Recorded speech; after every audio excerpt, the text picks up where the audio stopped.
Hi, I'm Dr. Bobby Du Bois, and welcome to Live Long and Well, a podcast where we will talk about what you can do to live as long as possible and with as much energy and vigor that you wish. Together, we will explore what practical and evidence-supported steps you can take. Come join me on this very important journey, and I hope that you feel empowered along the way. I'm a physician, Ironman triathlete, and have published several hundred scientific studies. I'm honored to be your guide.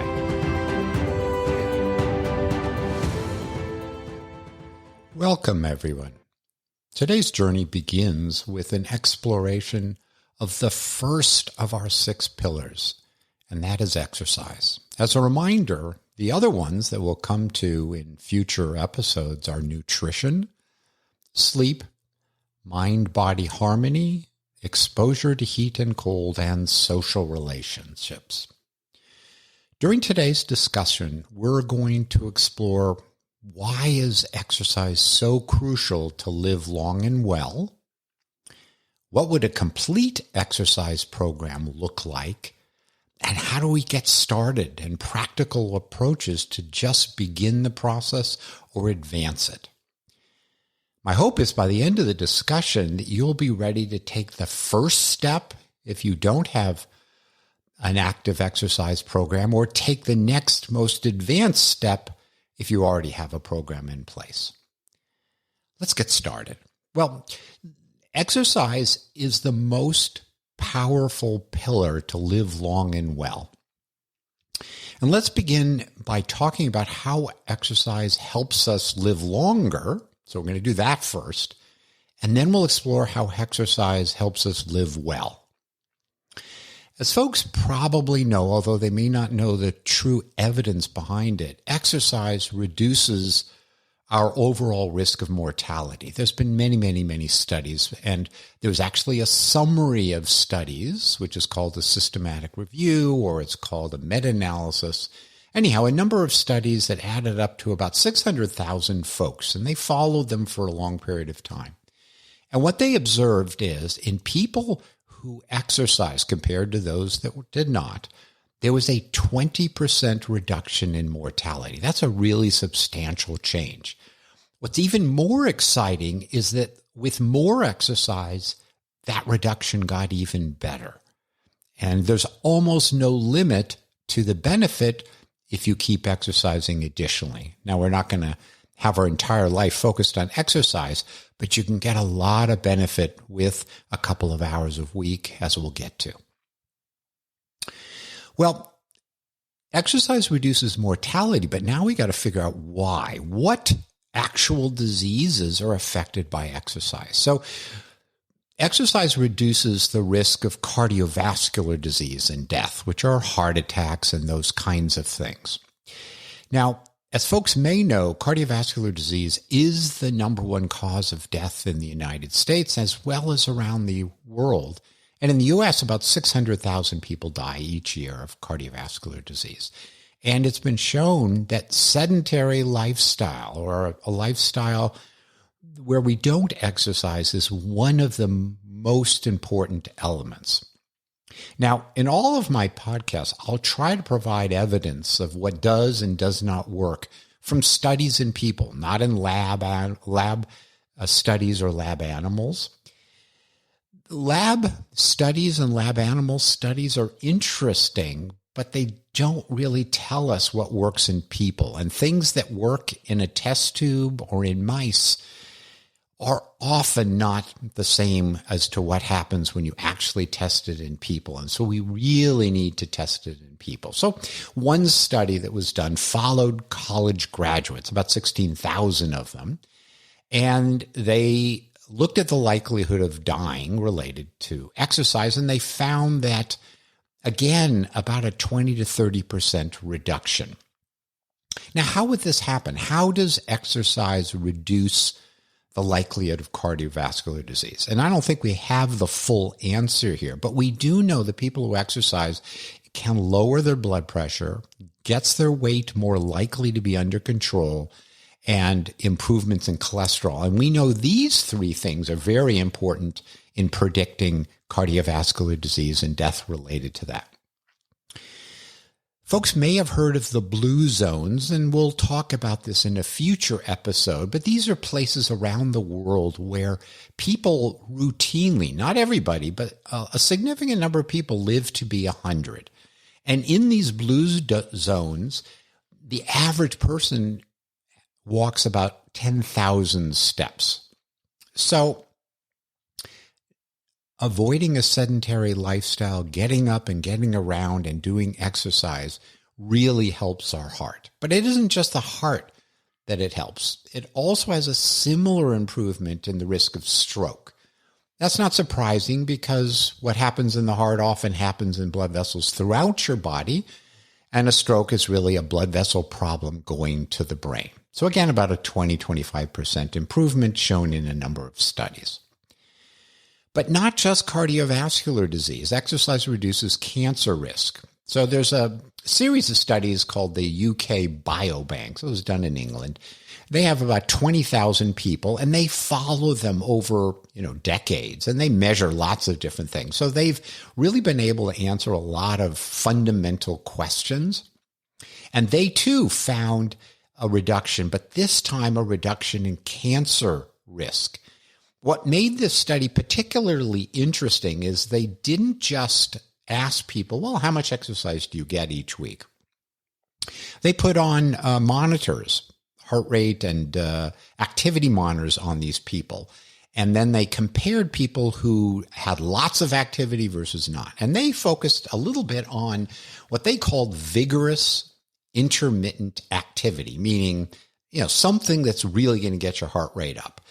And they found that even 3 to 4 minutes a day, not 3 to 4 minutes at a time, but 3 to 4 minutes in a day led to a substantial reduction in cancer occurrence.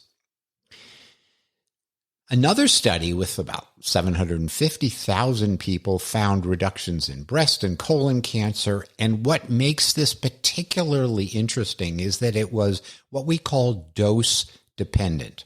In a lot of these studies, and my hope in the podcast is not only to convey information that might be useful and hopefully practical, but also to teach you a bit about how do you read studies? How would you interpret a headline in the newspaper? And how might you delve into the study a little bit to figure out whether you can believe it or not? So observational studies are where you just follow patients over time.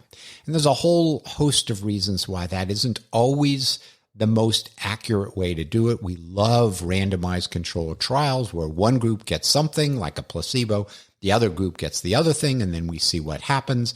And that's the sort of gold standard in this area. But one of the things we look at, if it is an observational study, is what's called dose dependence, which means the more of what you're looking at that you do or get, the better off you are. So it wasn't just the people who had a certain amount of exercise had a lower risk of breast and colon cancer. What they found is with each increment of additional exercise, the risk of breast and colon cancer went down further.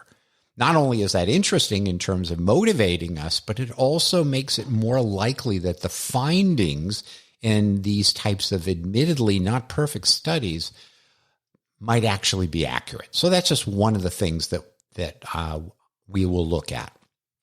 Now, how could it reduce the risk of cancer? We talked about in cardiovascular disease, it might reduce your blood pressure, your cholesterol level, and such. I don't think we really know.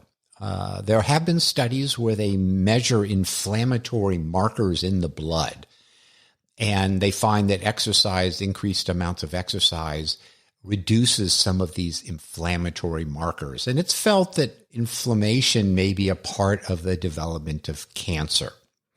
So the study that showed an increase or a reduction, of inflammatory markers was in a small group of patients in a pretty rare disease, but at least it gives us a mechanism that might point us in the right direction.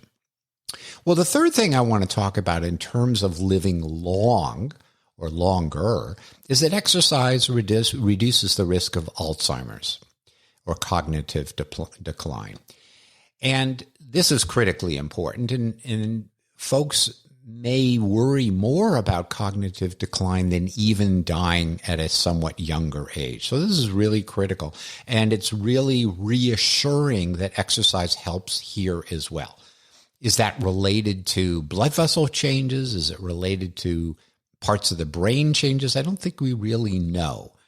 It did appear that the most benefits occurred in people who did quite a bit of exercise, not just the absolute minimum.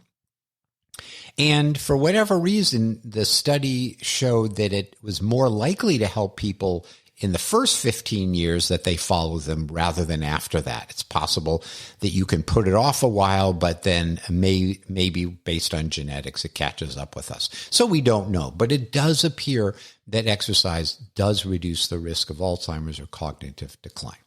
So this is the sort of end of the motivational segment, and I hope that you get a sense of the fact that the data do support a reduction in risk of diseases that cause death. But now let's shift gears, because this podcast is live long and well. So now we have to understand how exercise helps us live well. Most importantly, it allows us to maintain our ability to do the important physical activities that we love. Now, people have often viewed exercise in what I would like to call a one-size-fits-all way. Oh, exercise, people need to go to the gym, twice a week, and they need to take long walks, brisk walks for a certain amount of time each week. And if you do that, you're done. And that would be great. Now, I don't believe it's that easy or simplistic. I'm a person who believes strongly in what Stephen Covey wrote in his 7 Habits of Highly Effective People, which is a great book for all sorts of reasons. And one of those habits is what he calls start with the end in mind, and then basically work backwards. So I believe when we think about our exercise program, we need to do the same thing. So look out into the future and say, what is it I want to be doing in a decade, 2 decades, 3 decades? What do I think will be fun, enjoyable, and really a critical part of my life? Now, once you've sort of begun to think about it, then the answer is it playing golf? Is it riding your bicycle? Is it hiking up hills and rocky trails? Is it playing with your grandchild and lifting them up? Is it travel and the ability to take a rollerboard and put it in the overhead bin? Is it just doing simple things like buying groceries and carrying up a flight of steps or 2 or 3?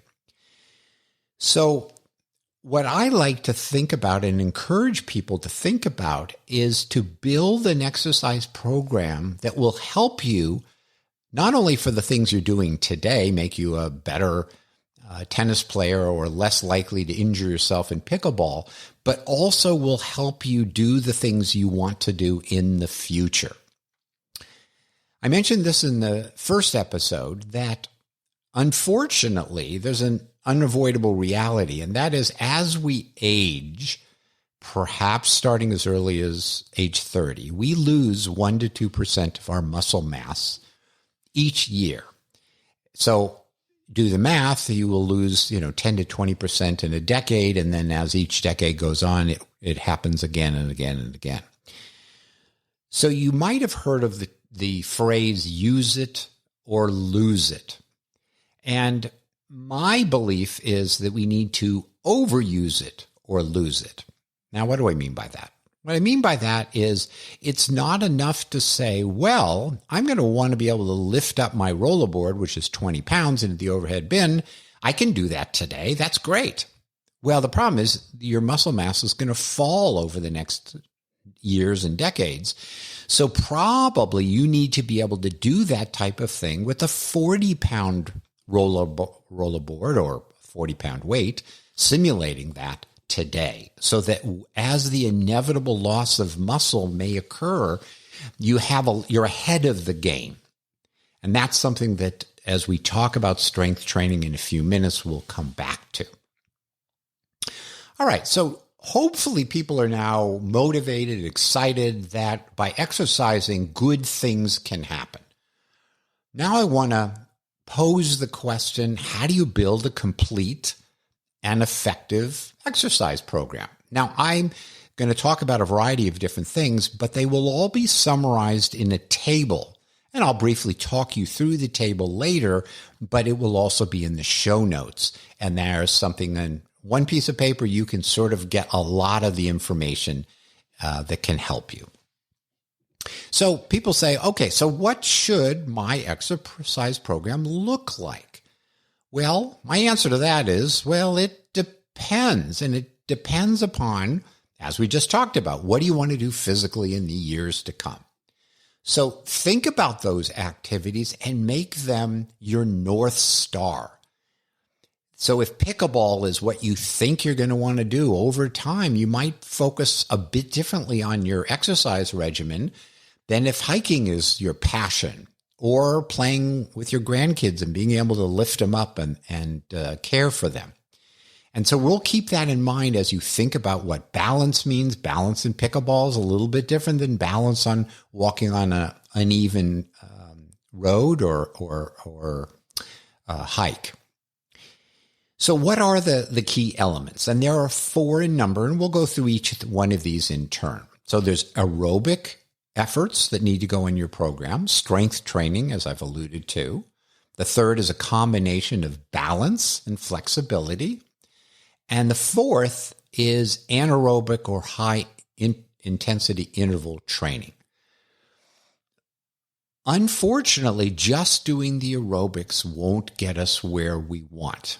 It might help us a little bit with living long, but it won't help us with living well. So we really need to think not only about aerobics, but the other 3. Now, the World Health Organization, and similarly the CDC in the US, they recommend 150 minutes, which is 2.5 hours, up to 300 minutes, which is 5 hours of moderate intensity physical activity, or about half that if it's vigorous. So that could just be brisk walking, taking the dog and not sort of going slowly, but actually walking at a brisk pace, and that will do it. Or it could be being on a treadmill, or it could be riding a bike, or it could be a Peloton class. All of these meet that criteria. Now, one way to figure out if you're exercising hard enough is that you'll be a bit short of breath. Not huffing and puffing, but if you're trying to talk to somebody, you'll be able to talk, but only a sentence or two, and then you'll pause, take a breath or two, and then talk a bit more. That's a good way of figuring it out. It's probably also, if you know your maximum heart rate, it's 60 to 70% of maximum. It's not a perfect number, but if you use the formula 220 minus your age, that will get you pretty close. So that will be a sort of a guideline. Now, as I mentioned before, 150 minutes is good, but doing more is even better.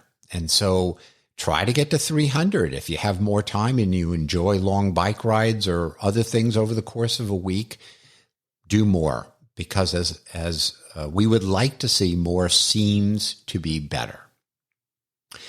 Now, what about other things that aerobic fitness might help? Well, there's an interesting study that looked at the effectiveness of exercise in treating depression. Now, this isn't severe suicidal depression, but it's more moderate, maybe chronic depression. And what they found was medication worked, but exercise was just as effective. And that's a really nice way to think about exercise and helping us to live well.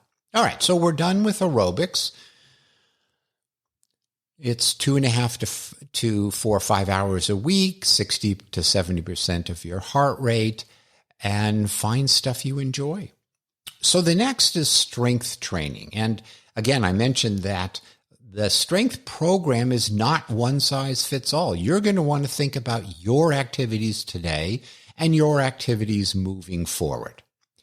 Now, one really interesting study that came out looked at, is it too late to begin? Because people say to me, Dr. Bobby, what happens? I'm, in my 60s. Is it too late? And the answer is no. The study looked at 12 weeks of training and showed 10% improvements in people who were 65 and similar improvements in people who were 85 years old or more. So what this study, and again, this was one study, and it's not, absolutely the answer, but suggests that even people above age 65, above age 75, do really well and make great gains. Now, look, if you have a gym membership, wonderful, but carrying your groceries, walking upstairs instead of the elevator or the escalator, just carrying a gallon of milk around, or doing squats with a gallon of milk or 5 pounds of sugar will do what you need to do as well. So you don't need fancy equipment. You don't have to go buy, weights or anything like that. Of course, is it easier and better in some ways with those things? Sure. But there's no reason not to get started with stuff that's likely around your house and doing things that you're doing anyways, like dealing with groceries and walking up to your apartment or whatever it might be. Now, in all honesty, strength training is what I don't get around to doing enough. I do the aerobics. I love that. And I do plenty of that, but I kind of find myself avoiding the strength training and going for a jog. So I know myself, and I realize that as much as I know I need to do the strength training and I know somewhat how to do it, I need a trainer. I need somebody that's going to keep me focused so that each week I have at least one session of strength training. So keep that in mind. It might be a group class at your gym, it might be a trainer at the gym, or just doing it with a friend that sort of you keep each other accountable. All right, the third area is balance and flexibility. Now, this is the segment on living well. And the reason we care about balance and flexibility is it helps us to avoid injury. If you're young and you're exercising and you're playing tennis or pickleball, injuries happen. The more your balance and flexibility are good, the less likely that a fall could happen or a fall would be problematic. Because what has happened to me many, many, many times and to others is that if you trip on a rock, on the sidewalk, if you're jogging, you're likely to tumble over. But if you're able to very quickly get your leg in front of you and get your balance back, you might avoid it. Or if you do fall, it won't be as bad as it otherwise might be. So I use a wobble board, which is basically a board that has a tennis ball in the center, and you stand on it and it falls all over, and you concentrate hard to keep it upright. But you can also do it by standing on one leg like a flamingo while you're brushing your teeth. So you have your hand next to the sink in case you lose your balance, and just raise your leg, one leg, raise it a couple of inches, then try to raise a little more, then try to raise it all the way. And if that's working, the next level of doing it more intensely is to try to do a one-legged squat. So you're on one leg, you've raised up the other one, and just squat down a little bit, maybe an inch or two at first, and then work your way further. And if you really want to make it challenging, close your eyes, and you'll find that it's really interesting and much harder. So do what you can, get started, give it a go. Stretching is also very helpful, especially if you have recurring muscle strains in your back or elsewhere. There's a lot of discussion around you stretch before exercise, after 10 minutes when your muscles are warm. I think if you're gentle, it probably doesn't matter when you do it. Obviously, if you're really, really stretching hard, you could hurt yourself at times. The last piece of the puzzle is anaerobic fitness or high intensity intervals. Now, if you go back 10 years, people didn't really know much about this. But now with Peloton classes and other things, these classes are called HIIT classes. Everybody now is more aware of the fact that there's high intensity, which means basically giving it your all for a few minutes. Now, this happens in regular life. If you were to walk up 4 flights of stairs, especially if you try to do it briskly, looking for your car in a garage, that's a lot like doing a HIIT interval. Obviously, if you go very, very slowly, it won't be high intensity. But if you kind of keep going at a reasonable pace, after the first flight of stairs, it's going to start to get harder and harder and harder to keep up a reasonable pace. So that would be a great thing, costs you nothing. And if you park in a garage with a couple of floors, give it a go. This high intensity is also important if you think about having a child in a market or a grandchild, if you're getting older and you have grandchildren. So the child might stay next to you in the market, but as you go out to the car where it starts to get dangerous, the grandchild might see a squirrel or a bunny rabbit or a dog and take off. And here you are with your cart and the child or grandchild is off and running. You're going to need to and want to run as fast as you can, perhaps 50 feet, perhaps 100 feet to catch up with the little character.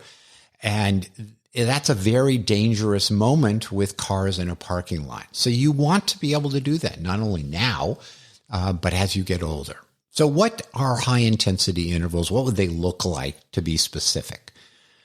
They don't have to be extensive. Try a minute, try 2 minutes, try 4 minutes, and do a series of them. You don't have to do a lot of them. You could do a minute or two and rest for 2 or 3 minutes, and then do it again.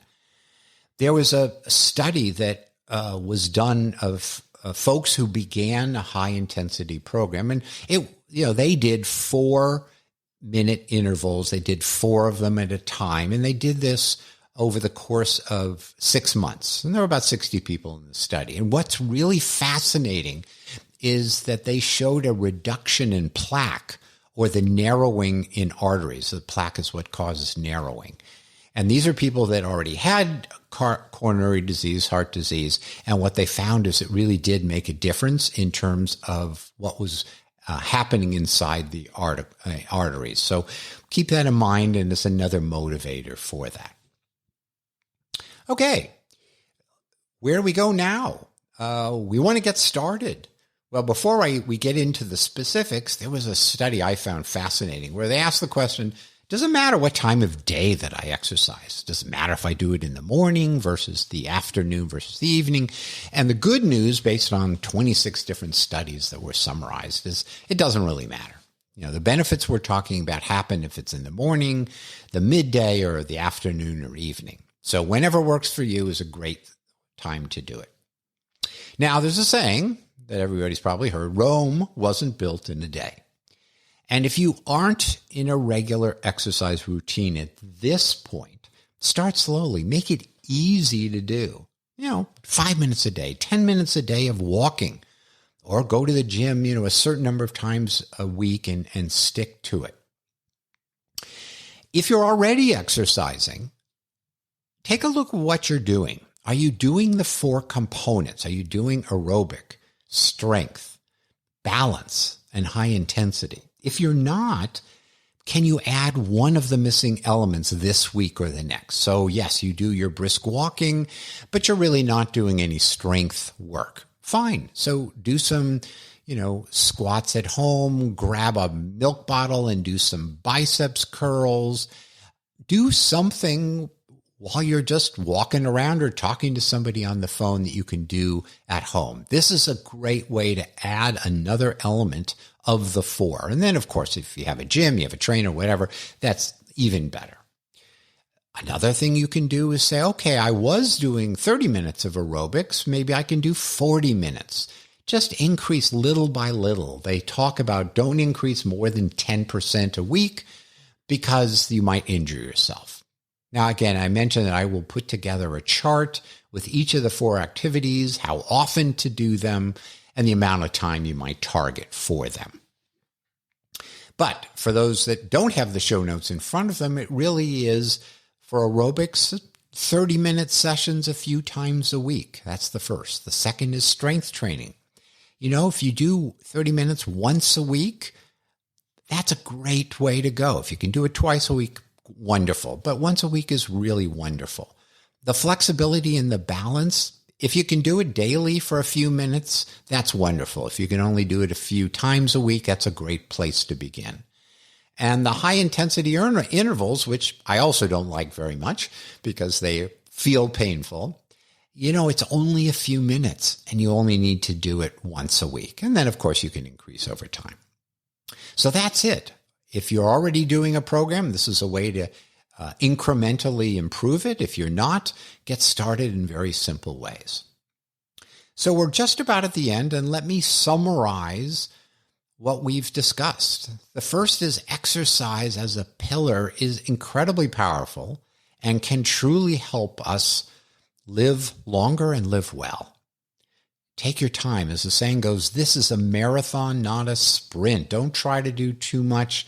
Just start gradually and continue and stick with it. Well, next time we're going to talk about sleep, the often overlooked secret to longevity, and I hope you will join us the next time. Thanks so much for listening to Live Long and Well with Dr. Bobby. If you want to continue this journey or want to receive my newsletter on practical and scientific ways to improve your health and longevity, please visit me at drbobbylivelongandwell.com. That's Dr. Bobby livelongandwell.com.